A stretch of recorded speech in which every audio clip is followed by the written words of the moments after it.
next. What's up, Rap? What's going on, Rap? You guys let her rip with questions when you're ready. So, Rap, did Coach have any magic words or anything in that under 8 timeout? Seemed to turn around after that. I think, and I was telling the guys this, every first game, especially playing such a great arena and such an incredible culture like Cincinnati's, you get your butterflies, you get nervous and excited in a good way. I think just around that time, Jeremiah came in and just gave us an awesome spark plug defensively and a big dunk that rocked the house. So I think that kind of turned everything around. We just needed a spark plug to get us going at the end there. How much is Micah kind of a calming influence for you guys? Because it doesn't seem like he ever really gets sped up. He doesn't get out of his comfort zone. And when you needed him there in the middle of the second half, kind of gave a big spark. Yeah, Micah controls his pace so well. I don't think he gets sped up because I don't think he's that fast anyway. But he's probably our best defender, on-ball defender. He's so consistent with that. And he's one of the best finishers I've seen playing college basketball. Just his ability to use his body to jump into people of any height and be able to be calm, cool, and collected and finishing. So he's a real good calming presence for us up at a point guard or a 2 guard. Were you guys expecting the zone out of them? It seemed to give you some trouble when you first got started, and then you started working the ball inside and seemed to help combat it. Yeah, we were expecting some zone. I don't think we definitely weren't expecting them to start off with it or to play it for so long. They also played a zone that we didn't see on film. They didn't play your traditional 2-3 zone. The 2 guys at the top were in a tandem like this instead of this. So that kind of threw us off. Again, it's early in the season. We need to do a better job of executing aggressively in those situations. So it's definitely a good learning experience. In the first half, in the first half, you guys missed your first 10 threes. Did you attribute, the struggles you had in that half just to shots not falling, or was there something else you weren't doing? We're a good 3-point shooting team, regardless of what the statistics say for tonight. I think we can, I think we'll be a lot better when we make our threes. If we shoot 10 threes, I think we shot our first 10 threes, we didn't make a single three. I think until Micah hit his first 3, it was 1 for 11. It's just how the game goes sometimes. You live and die by the 3, but I think we showed that we're much more aggressive than that, and we found other ways to win the game regardless. Was there a directive after that slow start to get the ball inside you and Chris? Yeah, I think so. I think we tried to every opportunity when they were in man, either with a lob over to Chris, because Chris really is an elite post player, and into me, because they had a mismatch with a smaller guy to me in the post. So I think that was definitely an emphasis of the game.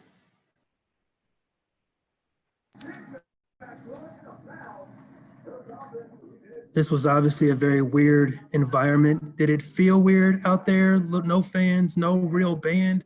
How was it out there? To me, honestly, yeah, it was weird seeing an arena that can hold thousands of people like that being empty. I played at Colgate and the arena was like a high school gym, so it was always super small, so I'm kind of used to it. But it was definitely weird, It was definitely weird. It was, but you get to the point of the game where you're just so locked in, regardless if it's 20,000 people or 2 people, you're just playing hoops, trying to win. Understanding that Sunday is the crosstown shootout, a big game in the city, what do you think you learned about your team in those final 8 minutes that can really play well in that game on Sunday? I think we're just a tough and resilient team. I think it just goes to show that we can turn a game around like that just by being tough, by being aggressive and being spirited. we hope to bring that and just play our game, just play our game and come out there with our passion and aggressiveness. So.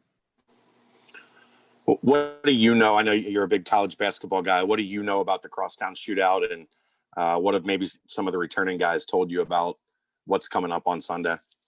I just know it's going to be an aggressive game. I know the rivalry is real. I know that both schools don't love each other incredibly well. I know it's just a great, regardless of me living somewhere else or being a fan of a different team, when that time comes, it's a game I think the whole country wants to see. And I'm really excited to play in it for my first time. And I've been a fan of it. So. Why did the game open up for Chris Vogt so much in the last 8 minutes? What you said? Why? Yeah, why? I think honestly it's because he was just more aggressive on offensive boards. He had a big putback dunk to kind of get him going. And Chris is a guy like that. I think he needs a bucket, either an easier score, just score in general. And then once he gets a rhythm going, and Chris is really, really, really dangerous. I know you guys haven't had too much opportunity to play against other people. Was there anything that surprised you tonight about yourself or any of your teammates and just kind of the way the game unfolded? Since this is my fifth year being around college basketball, I honestly wasn't surprised that we were down necessarily and it was a closer game. Due to the fact that's our first game. They've played 2 games before. So I knew there's always nerves, there's always butterflies going into those games, especially with a team with a lot of new faces. Can you repeat the question, the last end of your question? Just if anything surprised you, The zone surprised us. We don't, we didn't run against zone that often, but we'll be ready for it when for the future now, for sure.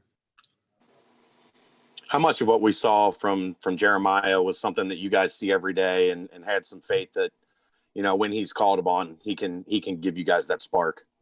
Jeremiah is a king of energy here.